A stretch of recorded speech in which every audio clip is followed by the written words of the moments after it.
Dear students, मैं doctor Neelamani Gupta, associate professor, government Dungar college, Bikaner, Rajasthan, BSc प्रथम वर्ष कैलकुलस यानी अवकलन की इस कक्षा में आज हम अपना नया अध्याय कर्वेचर यानी वक्रता प्रारंभ करेंगे। तो पहले कुछ परिभाषाएं। मान लेते हैं एक कर्व है y = fx, जिस पर हमने दो नेबरिंग पॉइंट्स लिए हैं पी क्यू। पी के कोऑर्डिनेट्स यानी निर्देशांक हैं एक्स वाई, क्यू के निर्देशांक हैं x + Δx, y + Δy। P पर जो स्पर्श रेखा है वो x अक्ष के साथ क्षाई कोण बना रही है और क्यू पर जो स्पर्श रेखा है वो x अक्ष के साथ क्षाई + डेल्टा क्षाई कोण बना रही है। इन दोनों पर जो अभिलंब है, नॉर्मल्स हैं, वो n बिंदु पर मिलते हैं। तो जब q p को अप्रोच करेगा, यानी when point q tends to point p, then n points tends to c। q point जब p को अप्रोच करेगा तो मान लेते हैं कि n पॉइंट c पर अप्रोच करेगा। तो ये जो c पॉइंट है, this is called centre of curvature, यानी ये c बिंदु वक्रता केंद्र कहलाता है। अब इस c बिंदु को केंद्र माने और cp को त्रिज्या माने, तो केंद्र और इस त्रिज्या के साथ खींचा गया जो सर्कल होगा वो कहलाएगा सर्कल ऑफ कर्वेचर, यानी वक्रता वृत्त। cp हमारी है रेडियस ऑफ कर्वेचर, यानी वक्रता त्रिज्या। इसका जो रेसिप्रोकल है, यानी 1/cp को हम कहते हैं कर्वेचर, यानी कर्व की वक्रता p बिंदु पर। Any chord through p in circle of curvature is called chord of curvature at p, यानी जो हमारा वक्रता वृत्त है उसमें जो भी कॉर्ड p से गुजरेगी उस कॉर्ड को हम कॉर्ड ऑफ कर्वेचर कहेंगे और ये कॉर्ड ऑफ कर्वेचर होगी p बिंदु पर। अब हम रेडियस ऑफ कर्वेचर कैसे ज्ञात करेंगे, उसके कुछ मेथड्स देखते हैं। तो सबसे पहले इंट्रिंसिक इक्वेशन, यानी वक्रता त्रिज्या की नेत समीकरण क्या होगी वो हम देखते हैं। तो एक बार फिर हम एक चित्र ले रहे हैं। एंगल हमारा वही y = fx, p और q दो नेबरिंग पॉइंट्स हैं। कर्व पर कोई a फिक्स पॉइंट ले लेते हैं और मान लेते हैं कि चाप AP की लंबाई s है और चाप AQ की लंबाई a + Δs है, यानी चाप PQ जो हुआ वो Δs हुआ। P पर स्पर्श रेखा x अक्ष के साथ क्षाई कोण बना रही है, Q पर स्पर्श रेखा क्षाई + डेल्टा क्षाई बना रही है। तो हम ये जानते हैं कि दो अंतःकोण, त्रिभुज के दो अंतःकोणों का योग बाह्यकोण होता है।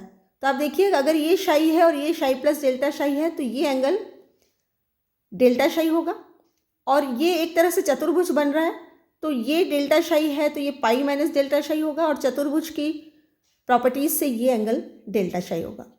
तो डेल्टा क्षाई और डेल्टा एस का जो रेशियो है, यानी delta psi upon delta s is called average curvature, यानी औसत वक्रता of arc PQ।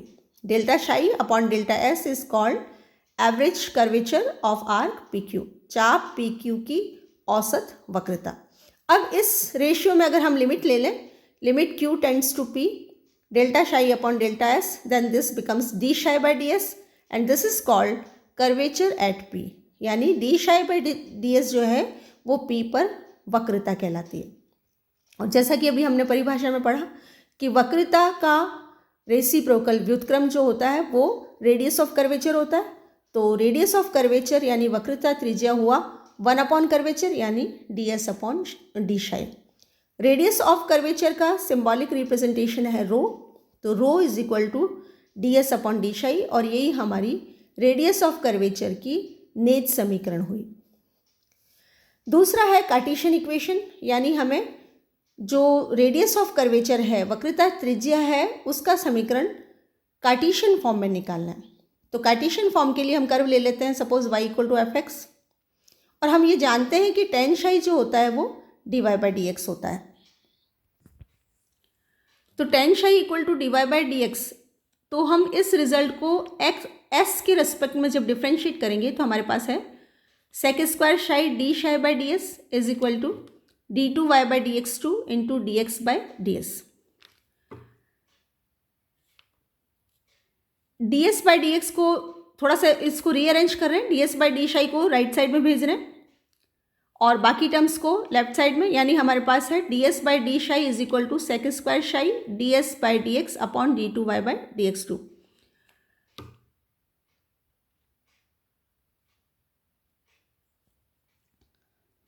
ds by D X sec square psi को हम 1 प्लस टेन स्क्वायर शाई लिख सकते हैं, बाकी टर्म्स एज इट इज।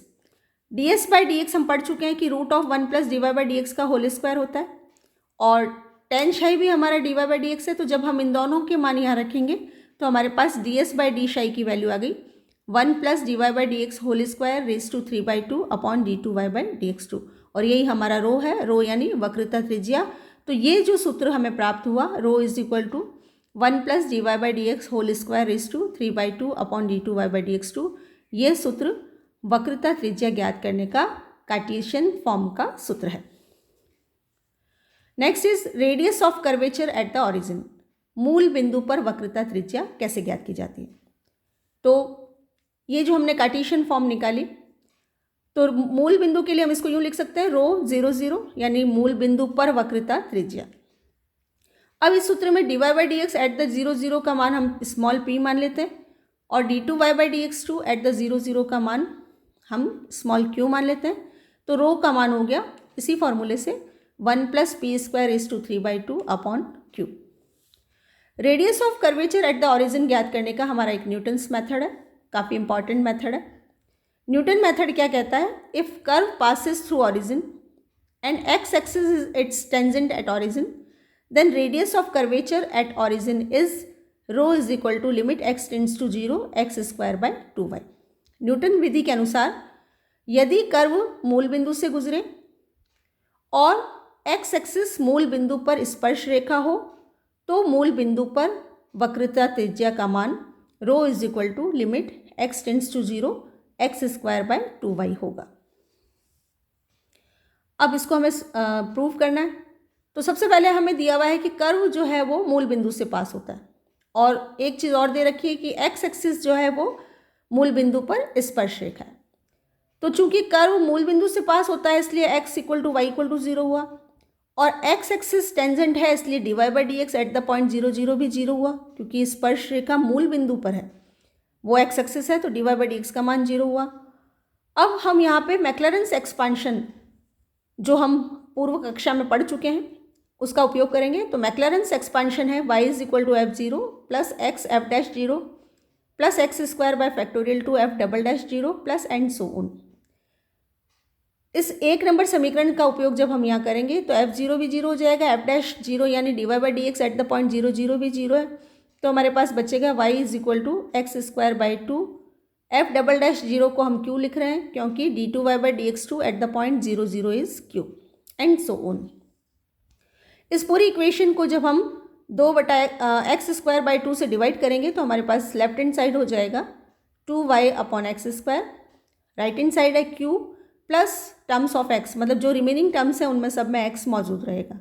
अब हम लिमिट ले लेते हैं x टेंड्स टू 0, तो limit x tends to 0 2y by x square is equal to limit x tends to 0 q plus terms of x।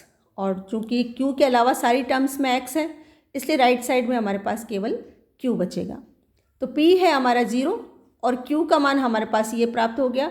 ये p और q के मान जब हम इस रो के फॉर्मूले में रखेंगे तो हमारे पास रिजल्ट आएगा rho is equal to 1 by q, और इसको हम यूँ लिख सकते हैं rho is equal to limit x tends to 0 x square by 2y। तो ये हमारा न्यूटन विधि से मूल बिंदु पर वक्रता त्रिज्या का फॉर्मूला हो गया, जबकि मूल बिंदु पर स्पर्श रेखा x एक्सिस थी। इसी तरह अगर मूल बिंदु पर स्पर्श रेखा y एक्सिस हो तो न्यूटन विधि द्वारा ही वक्रता त्रिज्या का फॉर्मूला होगा rho is equal to limit y tends to 0 y square upon 2x। Now polar equation यानी ध्रुवीय समीकरण क्या होगी वक्रता त्रिज्या की? तो हमारे पास है rho is equal to limit x tends to 0 x square by 2y, और हम जानते हैं कि पोलर और कार्टेशियन के बीच जो संबंध होता है उसमें x is equal to r cos theta और y is equal to r sine theta होता है। ये मान हम यहाँ रखेंगे तो r square cos square theta upon 2r sine theta, और इसको जब हम सिंप्लीफाई करेंगे तो हमारे पास रो का मान बचेगा limit theta tends to 0 r upon 2 theta. Next is curvature of circle, यानी वृत्त की वक्रता। The curvature of a circle at any point is constant, अर्थात वृत्त के किसी बिंदु पर वक्रता अचर होती है। इसे हमें सिद्ध करना है, तो हम एक वृत्त ले लेते हैं। वृत्त पे 2 नेबरिंग पॉइंट्स ले लिए और जो चाप पी क्यू है वो हमारा डेल्टा एस है। पी पर जो स्पर्श रेखा है वो शाई कोण बना रही है, क्यू पर जो स्पर्श रेखा है वो डेल्टा शाई बना रही है। तो हमारे पास ये एंगल होगा डेल्टा शाई। जैसा मैंने पूर्व में बताया था, ये एक त्रिभुज है और 2 अंतः कोणों का योग बाह्यकोण होता है, इसलिए ये एंगल डेल्टा शाई हुआ। ये डेल्टा शाई हुआ तो ये पाई माइनस डेल्टा शाई हुआ, और चतुर्भुज की प्रॉपर्टी से ये डेल्टा शाई हुआ। तो सर्कल के लिए हम जानते हैं कि अगर त्रिज्या r हो तो s is equal to r theta के फॉर्मूले से, यहाँ पर है delta s is equal to r delta psi. चाप की लंबाई का सूत्र लगाया हमने, इसको हम यूँ लिख सकते हैं delta s upon delta psi is equal to r, taking limit q tends to p delta s upon delta psi is equal to r, और this can be write down as d s upon d psi is equal to r. Now d s upon d psi is equal to rho by the intrinsic equation of radius of curvature, यानी वक्रता त्रिज्या की नेत समीकरण द्वारा हमने अभी अभी फॉर्मूला पढ़ा है कि रो जो होता है वो डी एस अपॉन डी शाई होता है, और डी एस अपॉन डी शाई के मान यहाँ पर आर है, इसका मतलब रो का मान हुआ आर। अब कर्वेचर जो होती है वो रेडियस ऑफ कर्वेचर की रेसिप्रोकल होती है, तो curvature is equal to 1 by rho is equal to 1 by r. R वृत्त की त्रिज्या होती है जो कि कांस्टेंट होती है, इसका मतलब कर्वेचर भी कांस्टेंट होगा। तो इस तरह ये सिद्ध हुआ कि curvature of a circle at any point is constant. एक एग्जांपल लेते हैं। Find the radius of curvature at the point s psi on the curve s is equal to c log of sec psi. S और शाई में संबंध, यानी नेत समीकरण हमें एक कर्व का दिया हुआ है, इंट्रिंसिक इक्वेशन कर्व की दे रखी है, हमें रेडियस ऑफ कर्वेचर यानी वक्रता त्रिज्या ज्ञात करनी है। तो वक्रता त्रिज्या का सूत्र है डी एस अपॉन डी शाई, तो हमें कुछ नहीं करना, सिर्फ शाई के रिस्पेक्ट में इस कर्व की समीकरण को डिफ्रेंशिएट करना है। तो rho is equal to d s upon d psi formula हो गया। जब हम इसको शाई के रिस्पेक्ट में डिफ्रेंशिएट करेंगे तो हमारे पास है सी लॉग का हो गया 1 अपॉन सेक शाई, सेक का हो गया सेक शाई टेन शाई, तो हमारे पास रो का मान बचा सी टेन शाई, और यही इस प्रश्न का उत्तर हो गया। अगला एग्जाम्पल है, for the cycloid x is equal to a of theta plus sine theta, y is equal to a of 1 minus cos theta, prove that rho is equal to 4a cos of theta by 2। एक curve दिया हुआ है parametric form में, x और y के मान दिए हुए हैं, हमें रो का मान ज्ञात करना है। तो x और y के मान दिए हुए हैं, इसका मतलब यहाँ पर हम कार्टेशियन फॉर्म जो रेडियस ऑफ कर्वेचर के सूत्र की है वो यूज़ करेंगे, यानी rho is equal to 1 plus D Y by D x whole square is to 3/2 upon d two y by D x 2। तो हमें d Y by D x चाहिए, d two y by D x 2 चाहिए, और वो जब हम फॉर्मूले में रखेंगे तो हमें रो का मान ज्ञात होगा। कैसे? तो सबसे पहले डिफ्रेंशिएट करते हैं। तो x is equal to a of theta plus sine theta को थीटा के रिस्पेक्ट में डिफ्रेंशिएट करेंगे तो हमारे पास रिजल्ट है d x by d theta is equal to a of 1 plus cos theta, इसको हम समीकरण नंबर 1 मान लेते हैं। Similarly y is equal to a of 1 minus cos theta को डिफ्रेंशिएट करने पर हमारे पास है d Y by d theta is equal to a sine theta. इन दोनों से हमारे पास d Y by D x की वैल्यू आ जाएगी, और d Y by D x की वैल्यू आ जाएगी sine theta upon 1 plus cos theta. Sine theta upon 1 plus cos theta half angle में जब हम चेंज करेंगे तो हमारे पास d Y by D x का मान आएगा टेन थीटा बाई 2।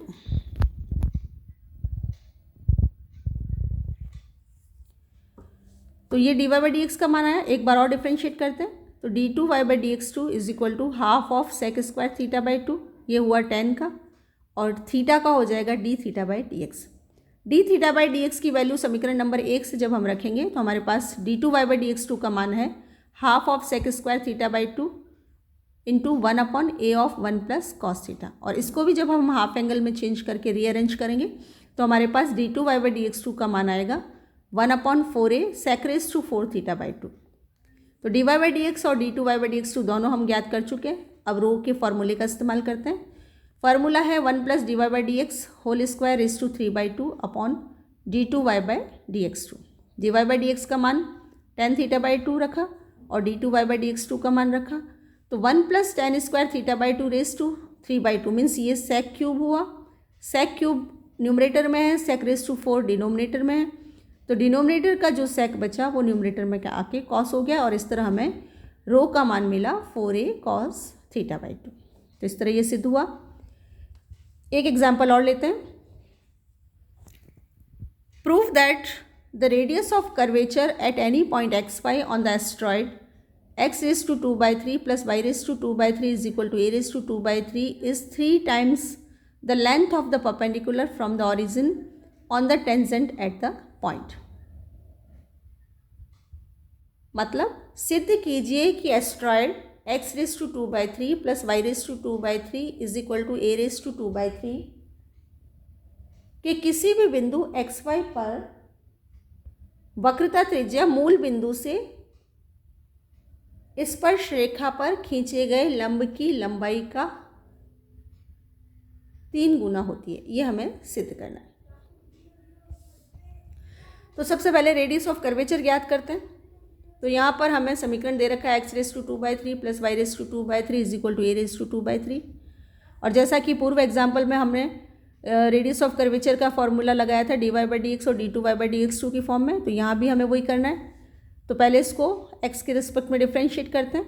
तो हमारे पास है 2/3 x⁻⁻⁻³ plus 2/3 y⁻⁻⁻³ into dy/dx equal to 0 and this gives dy/dx is equal to minus of y/x⁻⁻³ d2y/dx2 के लिए एक बार और डिफ्रेंशिएट करते हैं। तो न्यूमरेटर अपॉन डिनोमिनेटर का फॉर्मूला लगा रहे हैं। तो हमारे पास है माइनस ऑफ डिनोमिनेटर में होल स्क्वायर मीन्स x⁻²/3, फिर denominator as it is, numerator का डिफ्रेंशिएशन हुआ 1/3 y⁻² और y का हो गया dy/dx minus numerator as it is और डिनोमिनेटर का हो गया 1/3 x⁻²। अब ये जो dy/dx हमें प्राप्त हुआ, यहाँ पर dy/dx का फिर हम मान रखेंगे और हम इसको सिंप्लीफाई करेंगे तो हमारे पास बचेगा -1/3 x⁻² into minus y⁻⁻1/3 minus y⁻1/3 x⁻⁻2/3। इसको थोड़ा और सिंप्लीफाई करते हैं। y⁻⁻1/3 और x⁻⁻2/3 को जब हम कॉमन लेंगे तो हमारे पास बचेगा ब्रैकेट में x⁻² प्लस y⁻2/3 और प्रश्न से इसका मान हम a⁻2/3 रख देंगे।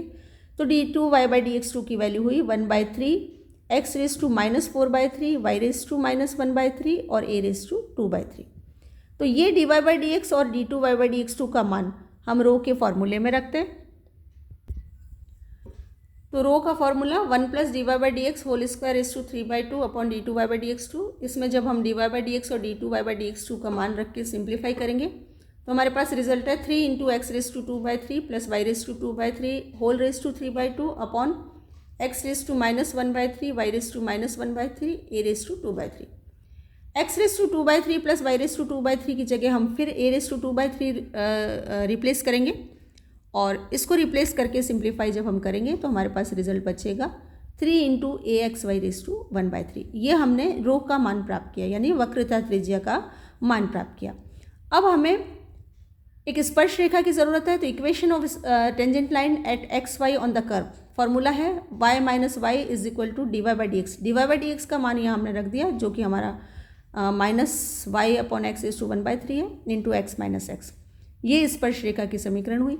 इस स्पर्श रेखा को हम इस तरह लिख सकते हैं x⁻1/3y plus y⁻1/3x is equal to x⁻1/3 into y plus y⁻1/3 into x। यहाँ स्मॉल और y कैपिटल का ध्यान रखें। वेरिएबल्स हुए कैपिटल XY और स्मॉल XY जो है वो पॉइंट को रिप्रेजेंट कर रहा है। तो इस स्पर्श रेखा पर मूल बिंदु से लंब की लंबाई हमें चाहिए। तो length of perpendicular from 0 0 to this tangent line is small p is equal to c की वैल्यू यहाँ पर है x⁻1/3 y plus y⁻1/3 x upon root of फॉर्मूले के अनुसार coefficient of capital X whole square plus coefficient of capital Y whole square. तो accordingly x⁻2/3 plus y⁻2/3। यहाँ पर फिर इसकी वैल्यू a⁻2/3 हो जाएगी और जो न्यूमरेटर है उसमें से हम x⁻1/3 y⁻1/3 कॉमन ले लें तो अंदर बचेगा x⁻2/3 प्लस y⁻2/3। तो यहाँ फिर a⁻2/3 से रिप्लेस करेंगे तो ओवरऑल हमारे पास p का मान ज्ञात हुआ AXY⁻⁴। तो आप देखिए कि रो जो था वो 3 इंटू AXY⁻⁴ था और P जो है AXY⁻⁴ है। तो इसका मतलब रो जो है वो इस लंबाई का 3 गुना है और यही हमें सिद्ध करना था। Next example is for the curve S is equal to AE⁴ prove that A rho is equal to S√S² minus A²। इस कर्व में हमें S और X का संबंध दिया हुआ है और हमें इस कर्व के लिए वक्रता त्रिज्या ज्ञात करनी है। तो S और X का संबंध है तो हम सबसे पहले इसको X के रिस्पेक्ट में डिफ्रेंशिएट करते हैं। दिए हुए कर्व को हम समीकरण नंबर 1 मान लेते हैं। तो जब हम डिफ्रेंशिएट करेंगे ds/dx is equal to e⁴ और e⁴ को समीकरण नंबर 1 से हम लिख सकते हैं s/a।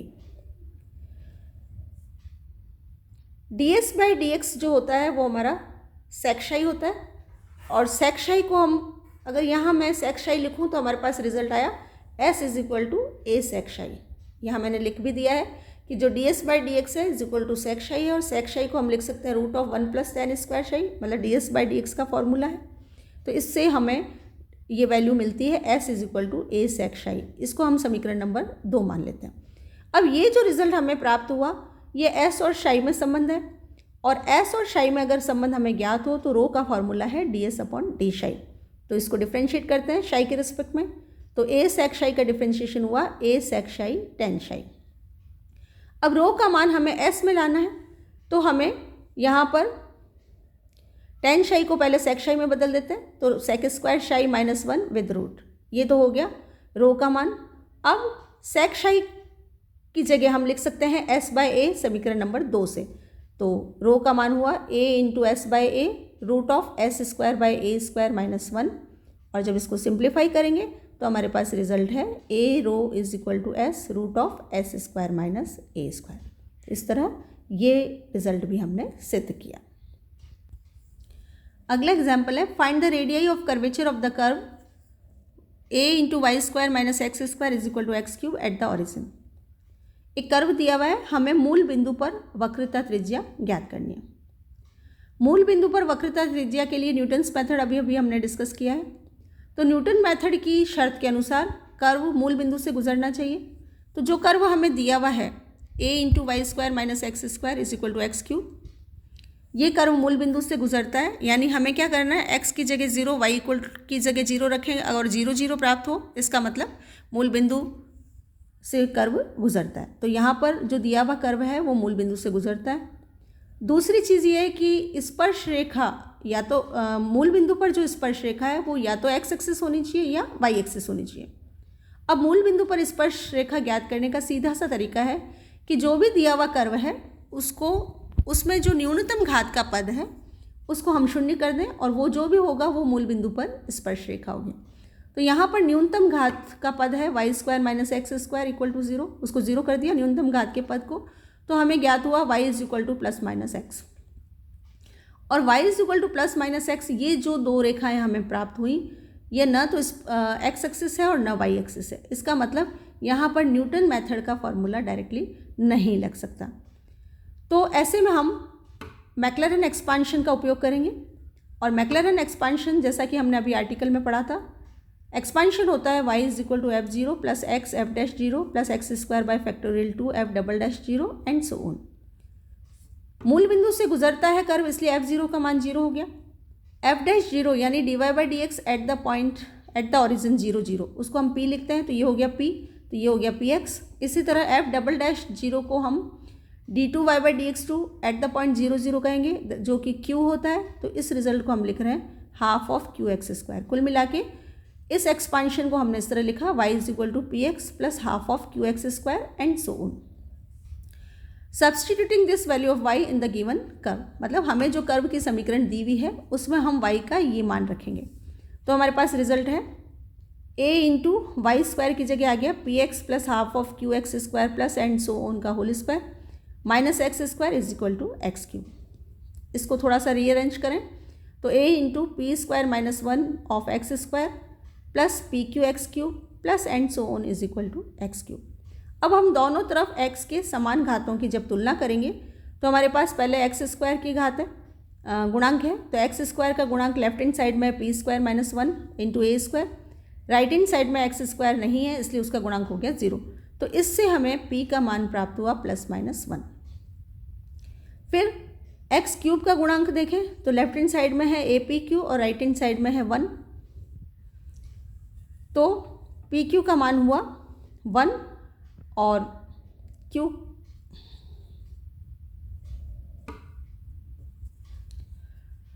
APQ is equal to 1, और इससे हमें P का मान +- ऑलरेडी हम निकाल चुके हैं, तो Q का मान हमें प्राप्त हुआ +-1/A। और ये दोनों P और Q के मान हम फॉर्मूले में रखते हैं, जो कि है ρ is equal to 1 + p² 3/2/Q। और इसमें P और Q का जब मान रखेंगे तो हमें मूल बिंदु पर दिए हुए वक्र की वक्रता त्रिज्या प्राप्त होगी ±√2a। अगला एग्जाम्पल है, prove that the radius of curvature of the curve x³ + y³ is equal to 3axy at origin is 3/2a। वैसा ही सवाल है, एक और कर्व दिया हुआ है, हमें फिर मूल बिंदु पर वक्रता त्रिज्या ज्ञात करनी है। तो मूल बिंदु पर वक्रता त्रिज्या ज्ञात करने के लिए सबसे पहले हम न्यूटन मेथड लगाने की कोशिश करते हैं, यदि न्यूटन मेथड की दोनों शर्तें संतुष्ट हों। तो पहली शर्त कि कर्व मूल बिंदु से गुजरना चाहिए, तो यहाँ कर्व मूल बिंदु से गुजर रहा है। द्वितीय शर्त कि मूल बिंदु पर स्पर्श रेखा या तो x एक्सिस होनी चाहिए या y एक्सिस होनी चाहिए, तो उसके लिए हम न्यूनतम घात के पद को 0 करेंगे। यहाँ पर न्यूनतम घात का पद है xy और उसको हम 0 करेंगे, तो इसका मतलब x = 0 यानी y एक्सिस और y = 0 यानी x एक्सिस, तो दोनों ही स्पर्श रेखाएं हैं, तो यहाँ हम न्यूटन मेथड अप्लाई कर सकते हैं।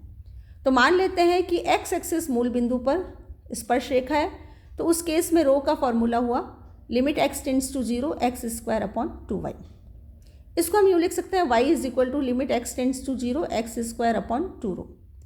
अब ये y का मान हम दिए हुए वक्र में रखेंगे, तो हमारे पास रिजल्ट है x³ plus limit x tends to 0, y³ की जगह हमारे पास हो जाएगा x²/2ρ का whole cube is equal to 3axy था, तो ये हुआ 3ax into limit x tends to 0 x²/2ρ।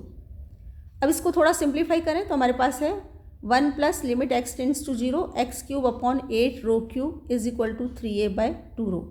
Limit का यूज़ करने के बाद हमारे पास बचता है 1 इज इक्वल टू 3a/2ρ और ρ इज इक्वल टू 3a/2। तो इस तरह हमारा ये रिजल्ट जो पूछा गया था वो भी सिद्ध हुआ। तो कुल मिला के इन दोनों प्रश्नों में ध्यान देने योग्य ये बात है कि अगर न्यूटन मेथड अप्लाई नहीं होता है तो हमें मैक्लैरन थ्योरम से मैक्लैरन एक्सपांशन से y का मान प्रश्न में रखना है, और अगर न्यूटन मेथड की शर्तें लागू होती हैं तो न्यूटन मेथड से प्राप्त किए गए फॉर्मूले से y का मान प्रश्न में रखना है। तो y के मान पे डिपेंड करता है, न्यूटन मेथड नहीं लागू हो रहा है तो मैक्लैरन एक्सपांशन से y का मान, और न्यूटन मेथड लागू हो रहा है तो न्यूटन विधि द्वारा प्राप्त फॉर्मूले से y का मान प्रश्न में रखना है, और इस तरह हमें मूल बिंदु पर वक्रता त्रिज्या ज्ञात करनी है। Thank you.